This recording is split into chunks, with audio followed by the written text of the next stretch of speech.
한 절씩 교독합니다. 여호와는 나의 목자시니 내게 부족함이 없으리로다.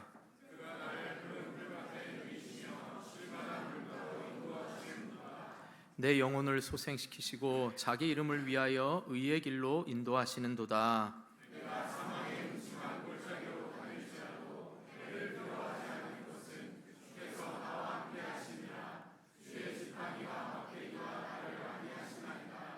주께서 내 원수의 목전에서 내게 상을 차려주시고 기름을 내 머리에 부으셨으니 내 잔이 넘치나이다.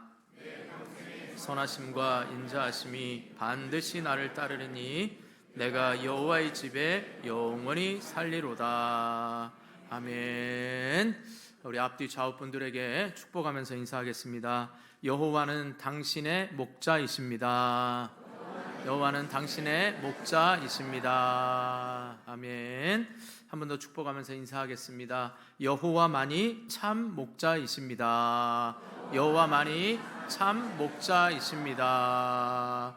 아멘. 우리 마지막으로 축복하면서 인사하겠습니다. 여호와는 당신을 부족함 없게 해주십니다. 여호와는 당신을 부족함 없게 해주십니다. 아멘.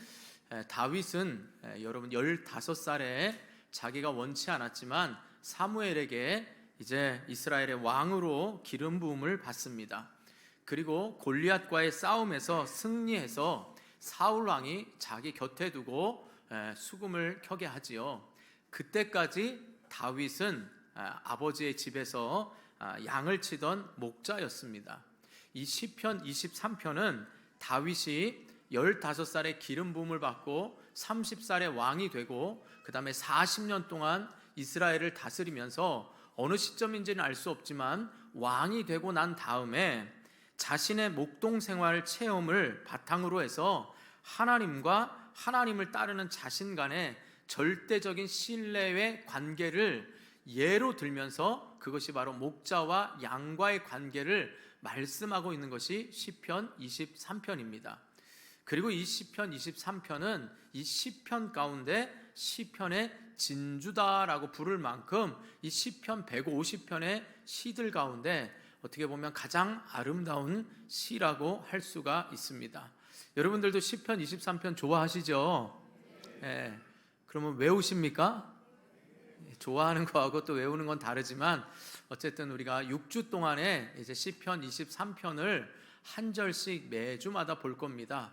여러분 말씀을 매주 동안 살펴보면서 여러분 안에 말씀을 좋아하는 것에 머무르는 것이 아니라 이 말씀을 암송하고 그 다음에 묵상함으로 바로 다윗이 하나님과 자신과의 관계에 있어서 자신이 어떠한 지금 축복을 받고 이 자리까지 왔는지를 되돌아보면서 고백했던 것처럼 저와 여러분의 삶이 어떠한 어려움 가운데서도 이 시편 23편을 암송하고 묵상함으로 하나님과의 또 우리와의 관계가 다윗과 하나님의 관계가 될 수 있기를 주님의 이름으로 축복합니다.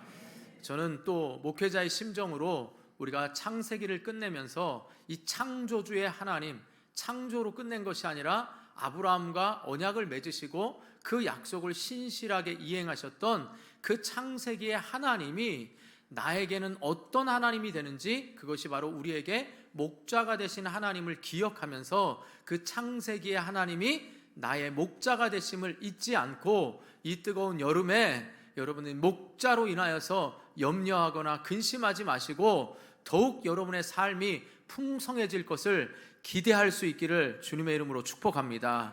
이게 하나님이 저에게 주시는 담임 목사의 마음이 여러분과 하나님과의 같은 마음으로 우리가 은혜를 나눌 수 있기를 주님의 이름으로 축복합니다. 자, 매주 한 절씩 본다고 했죠. 자, 오늘은 1절 말씀을 통하여서 먼저 하나님은 성도의 인생을 살게 하시고 풍성하게 하실 유일한 참 목자이심을 잊지 마시기 바랍니다. 다른 말로 하면 성도는 목자가 반드시 필요한 양이라는 사실을 잊지 마시기 바랍니다. 자, 우리 1절 한번 보시기 바랍니다. 1절 시작.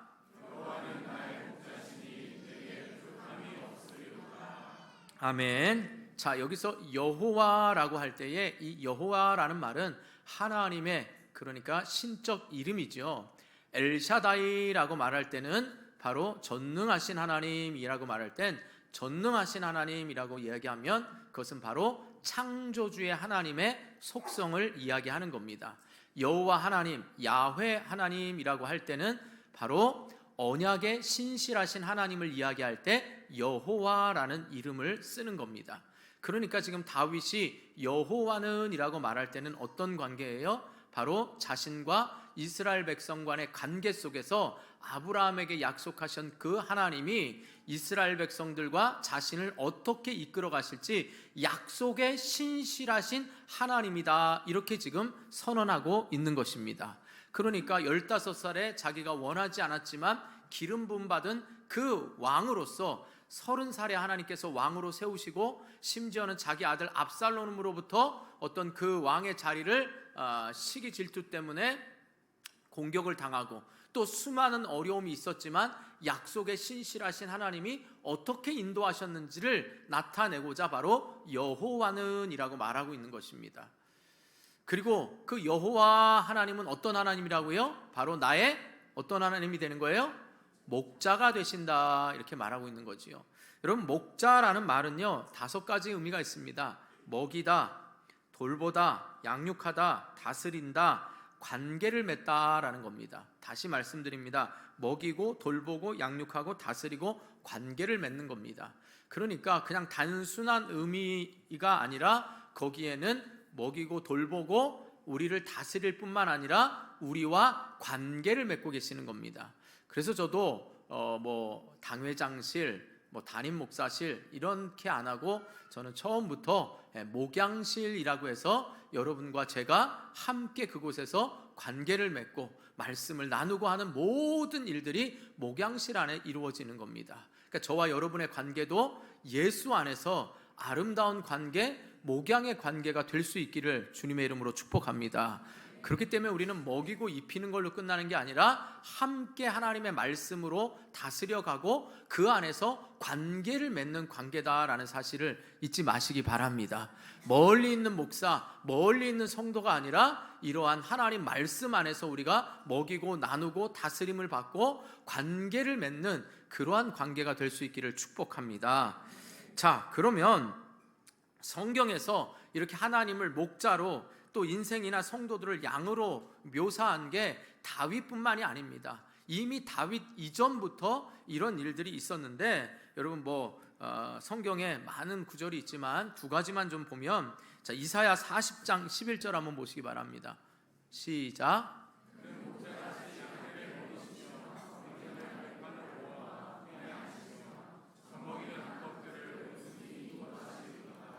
아멘. 목자의 특성을 지금 말씀을 통해 말씀하고 있지요. 그 다음에 히브리서 13장 20절과 21절 보시기 바랍니다.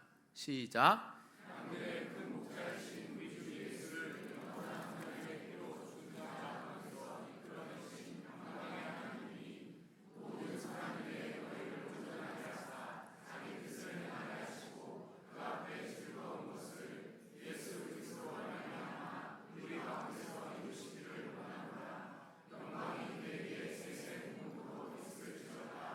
아멘. 그러니까 다윗 시대에는 예수 그리스도에 대해서 알지 못했기 때문에 어떻게 해요? 여호와, 언약의 신실하신 하나님을 이야기했다면 우리 신약에는 지금 뭐예요?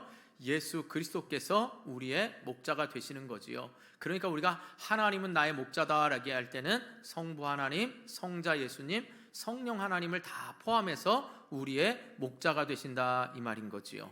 자, 그러면 실제적으로 이 고대 근동의 목축 현장에서 실제 그때 당시입니다. 지금은 그렇지 않고 있을 수도 있겠지만 양이 목자를 따르지 않을 때 양이 2가지를 반드시 목숨을 잃는다는 겁니다. 첫 번째는 이 사나운 맹수들에게 갈기갈기 찢겨서 처참하게 죽게 됩니다. 그것은 뭐냐? 바로 길을 잃고 목자가 없이 방황하면 짐승을 만나서 죽게 되는 거고, 또 하나는 뜨거운 광야에서 푸른 초장과 맑은 시내를 찾지 못하기 때문에 기진해서 죽게 되는 결과를 낳을 수밖에 없었다는 거지요. 그러니까 사나운 짐승으로부터의 보호와 먹이로부터의 어떤 굶주림으로부터 반드시 목자가 필요했던 거지요. 그러면 우리는 또 양과 같은 특성이 있습니다. 이사야 53장 6절 한번 보시죠. 시작.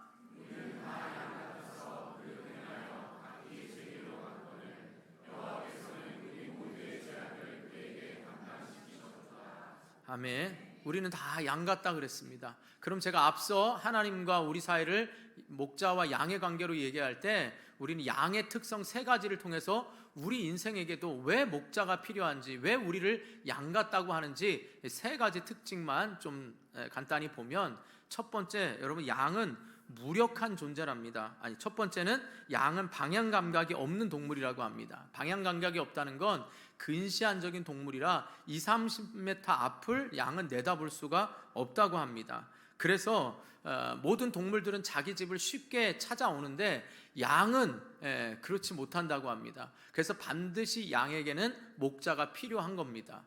여러분, 우리 인생에도요 마찬가지입니다. 양들이 방향 감각이 없는 것처럼 우리 인생도 타락해서 영적 능력을 상실한 우리 인생도 어디가 바른 길인지, 어디가 진리인지, 어떻게 살아야 되는지 우리 또한 근시안적인 눈을 갖고 있기 때문에 목자가 없으면 우리도 살아갈 방향을 잃어버리고 맙니다. 여러분, 옛날에 유명한 노래, 저희 부모님 세대가 아마 많이 불렀을 겁니다. 인생은 나그네 길, 어디로 왔다 어디로 가는가. 여러분, 많은 철학자들이 얘기했죠. 인생은 어디로 왔다 어디로 갑니까? 이렇게 아무도 모를 수가 있습니까? 아니, 믿음의 사람은 분명히 알아야 되지 않습니까? 세상 사람들은 아무리 유명한 철학자라고 해도 인생은 어디로 왔다 어디로 가는가 이렇게 외칠 수 있지만 우리는 분명하지 않습니까? 하나님이 이 땅에 보내시고 하나님이 사명을 다하면 하나님이 부르시는 거 아니겠습니까? 그래서 우리는 인간이 죽을 때 어떻게 얘기해요? 돌아가셨다 그러잖아요. 하나님께로 돌아가는 거고, 또 어떻게 해요? 흙으로 왔으니 흙으로 돌아가는 거고, 하나님께서 이 땅에 보내셨다가 사명이 다하면 하나님께서 부르시니까 천국으로 부르셨다 해가지고 우리는 소천이라는 말도 쓰는 거잖아요. 그래, 안 그래요? 다시 묻겠습니다. 우리 인생은 어디로 왔다 어디로 갑니까?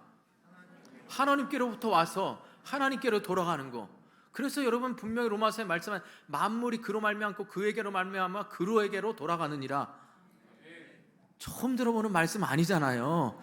무슨 내가 철학적인 얘기하는 거 아닙니다. 우리는 이렇게 성경에서 분명한 진리를 발견할 수 있는 것입니다.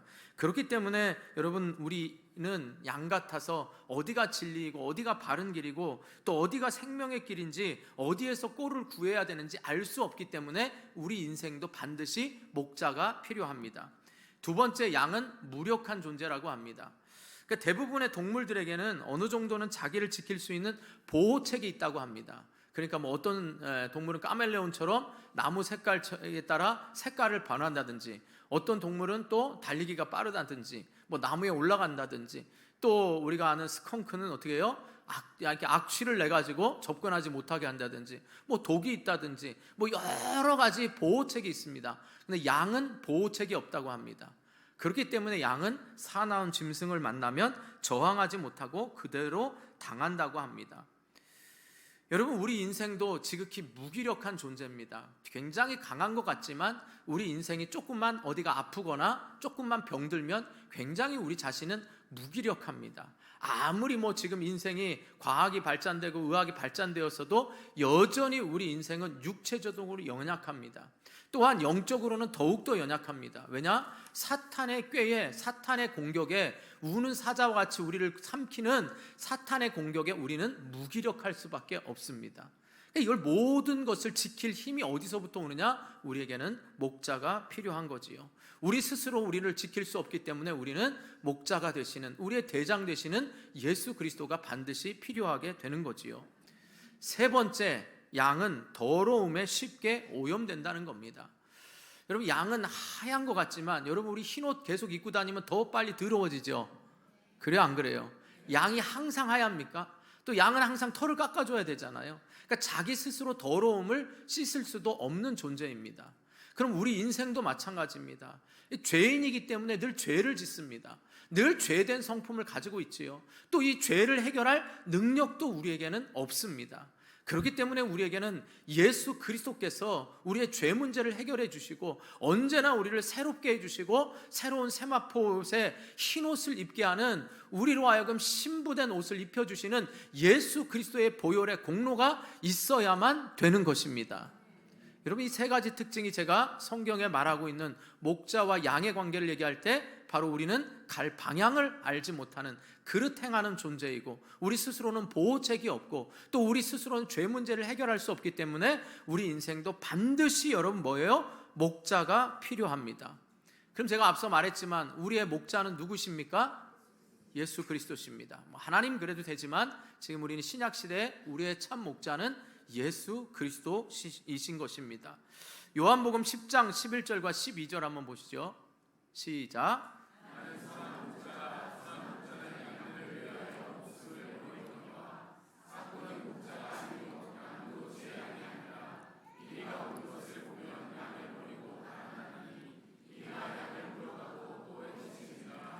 아멘. 사랑하는 성도 여러분, 세상에는 자신이 참 목자라고 자처하는 자들이 많습니다. 그런데 다 가짜입니다.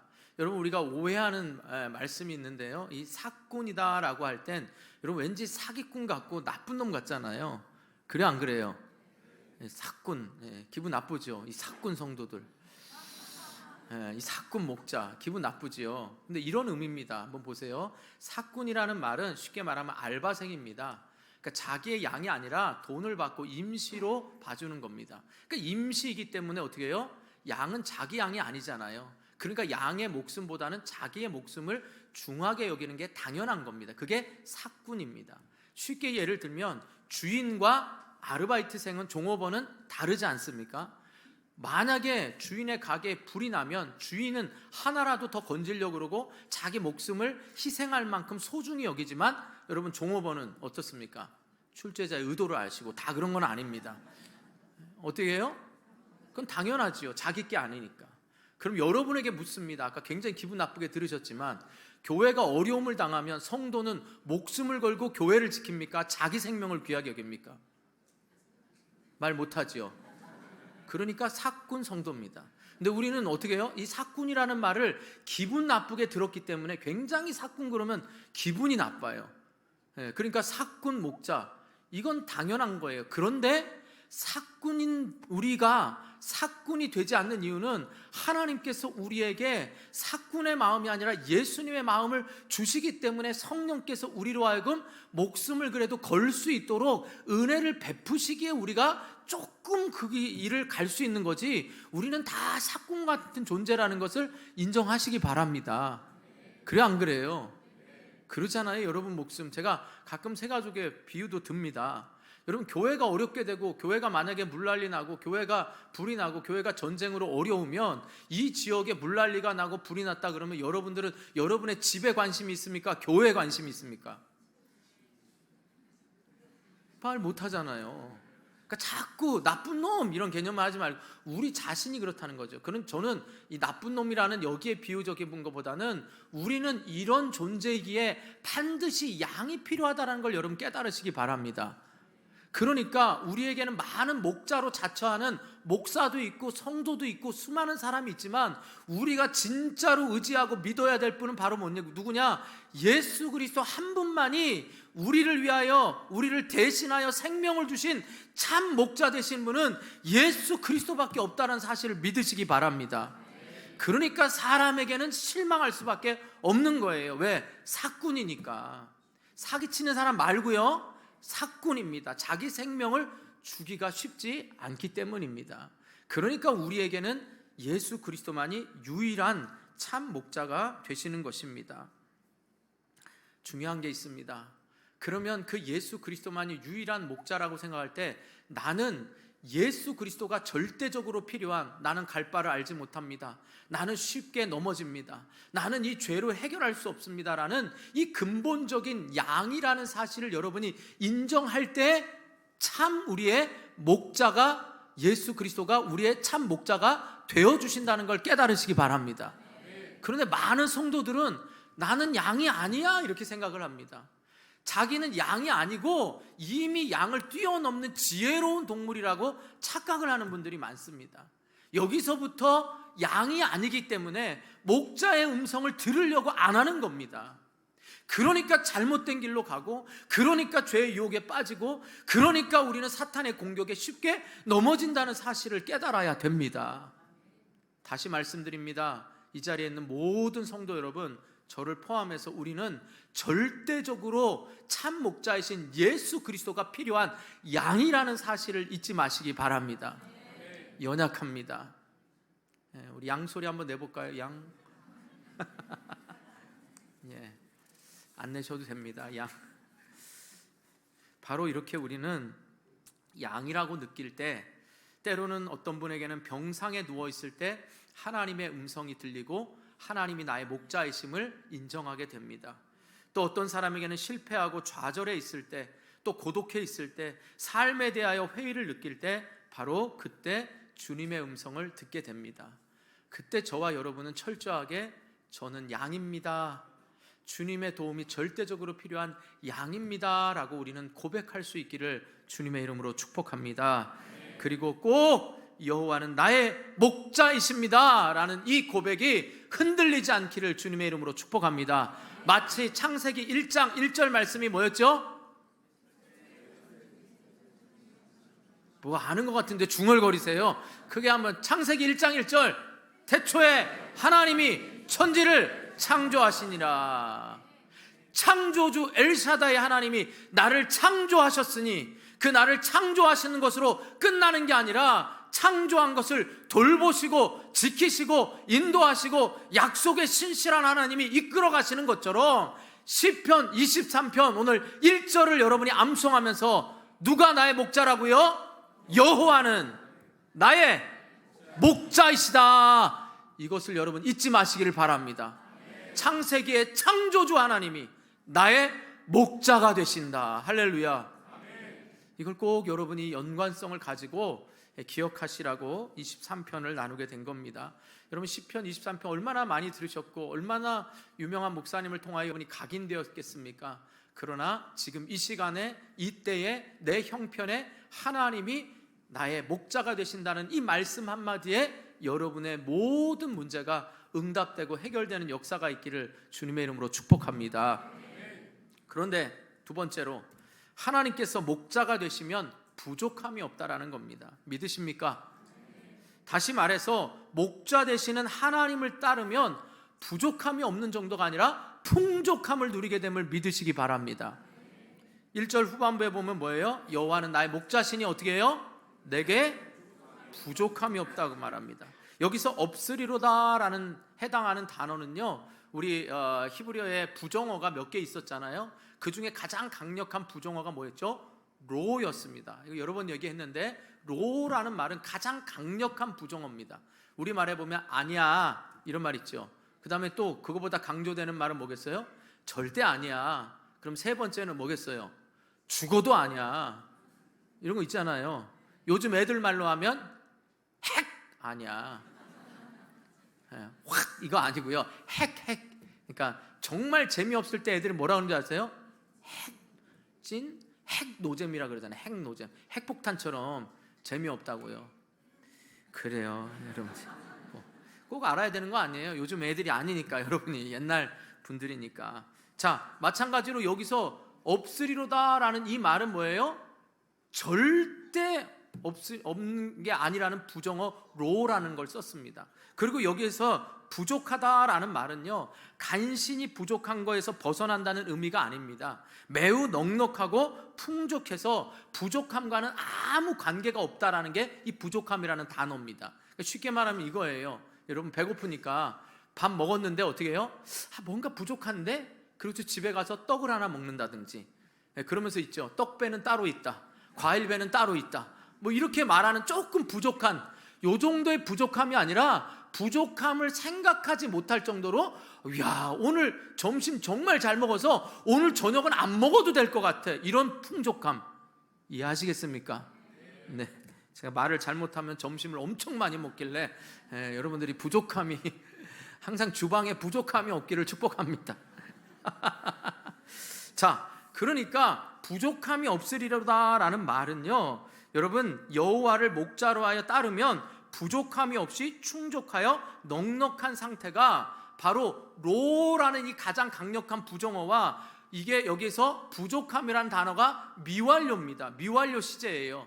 그러면 가장 강력하게 부족함이 없는다는 말이 쓰이면 어떻게 되느냐? 여러분, 영원히 영속성을 가지고 있는 거예요. 미완료니까. 그러니까 영원히 부족함이 없는데 우리는 또 말씀을 배웠으니 어떻게 해요?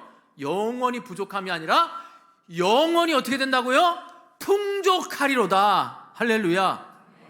이 말씀을 못 들은 사람은 여호와는 나의 목자시니 부족함이 없으리로다. 이 말씀을 깨달은 사람은 어떻게 해요? 여호와는 나의 목자시니 영원히 풍족하리로다. 할렐루야. 이 의미예요, 여러분. 그럼 아까는 여러분 여호와를 나의 목자로 삼으면 풍족한다 그랬는데 여러분 지금 삶을 생각하니 풍족하십니까? 여기 분들만 몇 분 풍족하네. 나머지 다 부족하네요. 그럼 여러분에게 묻겠습니다. 얼마면 되겠습니까? 네? 제가 드는 건 아니에요. 얼마면 만족하겠냐 이 말이에요. 여러분이 생각하는 여호와를 나의 목자로 생각했으니 내가 영원히, 여러분 영원히 풍족한 거예요. 영원히 풍족할 건데 그 영원의 풍족함이 얼마 정도면 여러분은 풍족을 느끼냐 이 말이에요. 뭐 여러분 마음속으로 생각해 보세요. 10억이면 되겠습니까? 100억이면 되겠습니까? 1000억이면 될까요? 1조면 될까요? 우리에게는 만족함이 없습니다. 그리고 더욱 문제는 뭐냐? 우리는 자꾸 이렇게 외적인 물질적으로만 생각을 하는데 여기서 다윗이 말할 때 부족함이 없으리라 라고 말하면서 계속 이제 2절부터 나오는데 이 말씀에 보면 뭐예요? 푸른 초장과 쉴만한 물가로도 인도하십니다. 그렇기 때문에 양은 먹을 거 걱정할 필요가 없지요. 그런데 여기에는 그 환경만, 먹을 것만 나오는 게 아니라 다윗의 인생을 보면 어떻게 해요? 거기에 보면, 여기에 보면 뭐예요? 내 원수의 목전, 그리고 사망의 음침한 골짜기, 이런 게 나오잖아요. 그러니까 사망의 음침한 골짜기와 같은, 그리고 나에게 늘 공격하는 원수의 목전에서 이러한 고통스럽고 힘든 상황 가운데서도 어떻게 한다는 거예요? 하나님이 자기 이름을 위하여 우리를 의의 길로 인도하시고 영원히 여호와의 집에 거하게 하는, 이것이 나에게 영원한 풍족함이다 이 말이에요. 제 얘기를 해서 또 죄송하지만요, 저는 어렸을 때 7살 때부터 주는 나를 기르시는 목자요 453장이었습니다. 이전에는 매번 이 찬양을 부르면서 우리 가정은 부족한데 맨날 모자란데 450장을 계속 불렀습니다.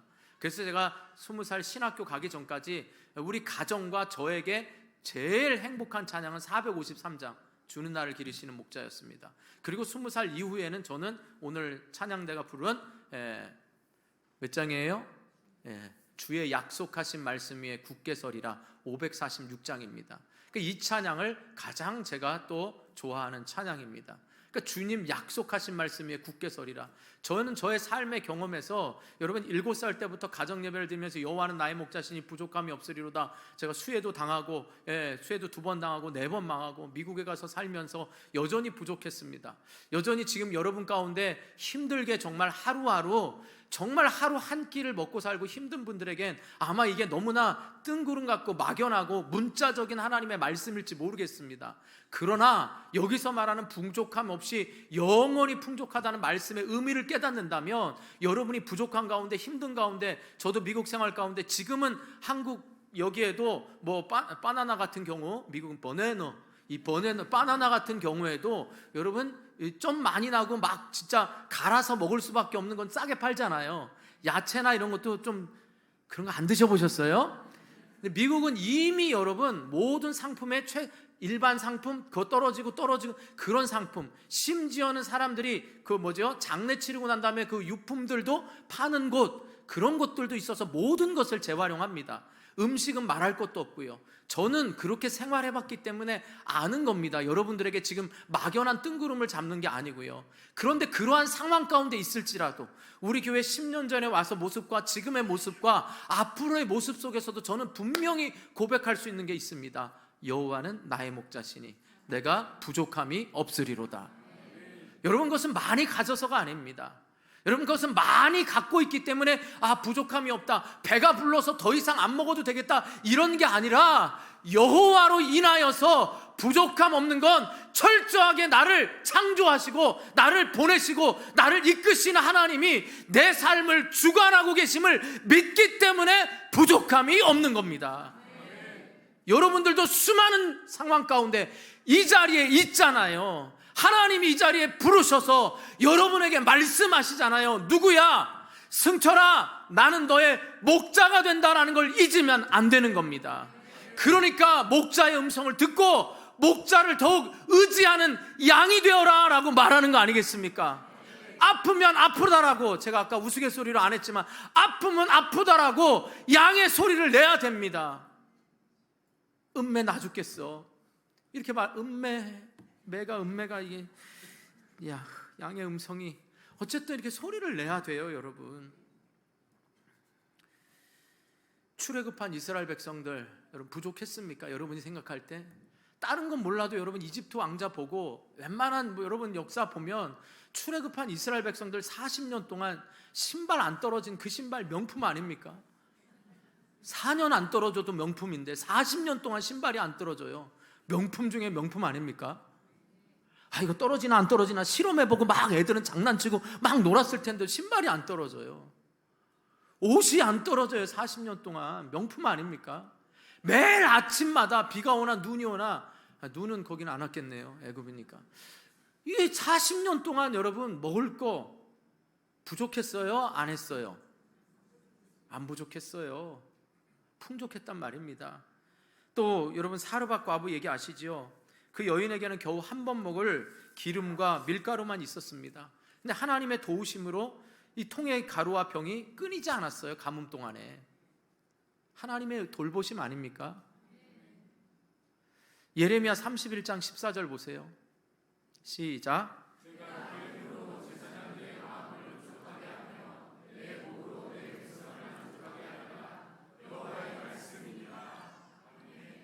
여러분 생각해 보세요. 어느 목자가 자기 양인데 자기 양이 삐쩍거리기를 원하는 목자가 있을까요?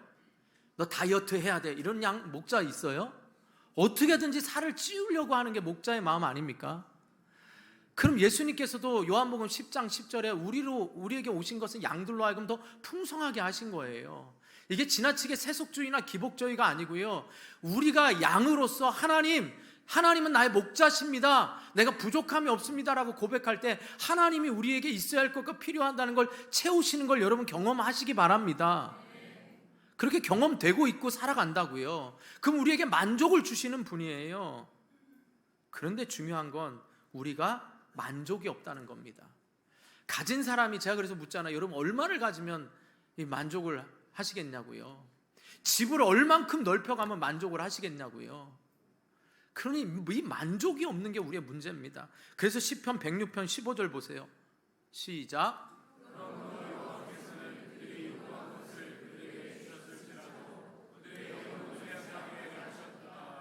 아멘. 또 다윗은 시편 34편 10절 보세요. 시작.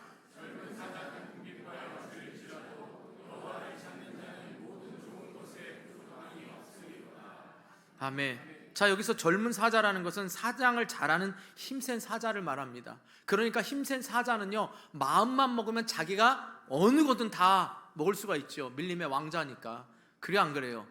그런데 그런 사자도 어떻게 해요? 궁핍하다는 거예요. 하나님이 허락을 해야 되는 겁니다. 그런데 여호와를 어떻게 해요? 찾는 자는 모든 좋은 것에 어떻게 한다고요? 부족함이 없다고요. 믿으십니까? 자기가 움켜쥐는 사자는요, 만족을 모릅니다. 그러므로 물질 문명에 찌든 사람들을 보면요, 이렇게 젊은 사자와 같이 만족할 줄 모르고 많이 쌓아두고도 궁핍하다고 얘기합니다. 그러나 여러분, 여호와가 목자가 되시면요, 부족함을 느끼지 않습니다. 이것은 실제로 많아서가 아니라 자족할 수 있기 때문이에요. 감사할 수 있기 때문입니다. 이것을 먹을 수 있는 것도 감사하고, 못 먹더라도 그것으로 인하여서 내 영혼이 가난해지거나 부족해지지가 않기 때문입니다. 여러분 조금 어려워서 여러분 비싼 거 못 먹고 어려운 거 먹는 게 부끄럽습니까? 예수 안에 있는 사람들 부끄럽습니까?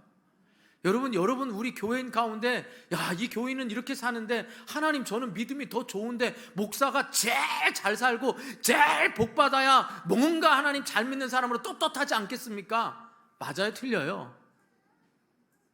몰라요? 저 열심히 나가서 일해야 됩니까?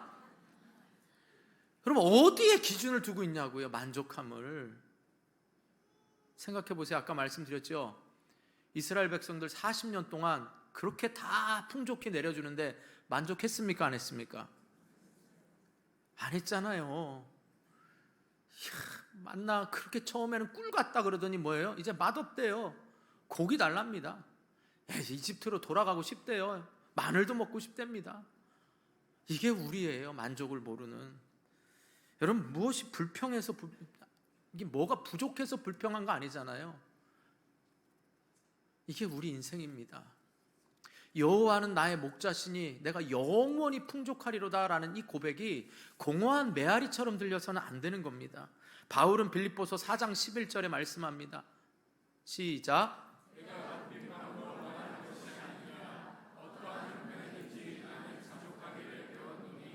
아멘. 이 이후에 13절에 여러분이 그렇게도 잘 외우시는 내게 능력 주시는 자 안에서 내가 모든 것을 할 수 있느니라, 그 고백이 이 고백을 듣고 말하는 걸 알아야 됩니다. 이 말은 뭐예요? 내가 예수 안에 있었기 때문에 어려울 때도 예수 안에서 나는 풍족하게 누렸고 부할 때도 나는 풍족하게 누렸기 때문에 나는 예수 안에 있는 능력으로 모든 것을 감당할 수 있었다, 이 고백을 하는 겁니다. 그러니까 무엇보다 중요한 게 여러분이 예수 안에 있는가. 예수 안에 있다는 말은 또 뭐예요? 금요일 날 말씀드렸지요. 우리가 예수 그리스도와 연합하여 구원받은 것을 얘기합니다. 그러니까 구원받은 하나님의 자녀인 저와 여러분은 양으로 목자이십니다. 이것만 외쳐도 목자는 우리의 음성을 듣고 우리에게 필요한 것을 채우실 줄 믿습니다. 여기에 우리가 감사하면 되는 겁니다. 히브리서 13장 5절도 보세요. 뭐가 문제입니까? 시작.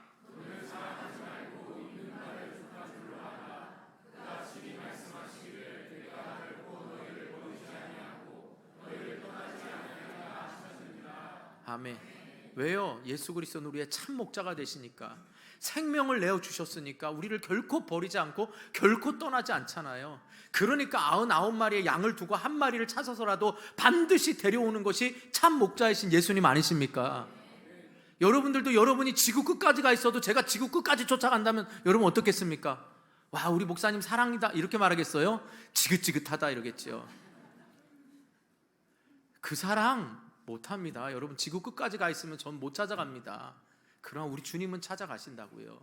여러분이 어디에 있든지 어떤 형편에 있든지 우리 주님은 목숨 걸고서라도 여러분을 찾아가시는 분이에요.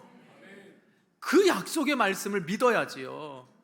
그러니까 제가 어렸을 때는 여호와는 나의 목자시니 부족함이 없으리로다 매일 가정에서 어려운데 매일 찬송가를 그걸 했으니 어렸을 때부터 귀에 못이 박힌 건 여호와는 나의 목자시다, 내가 부족함이 없다, 이것만 했고요. 20살 되니 이 말씀이 반드시 이루어진다는 걸 전 믿었기에, 그래서 저는 지금 546장 주님 약속하신 말씀 위해서 굉장히 좋아합니다.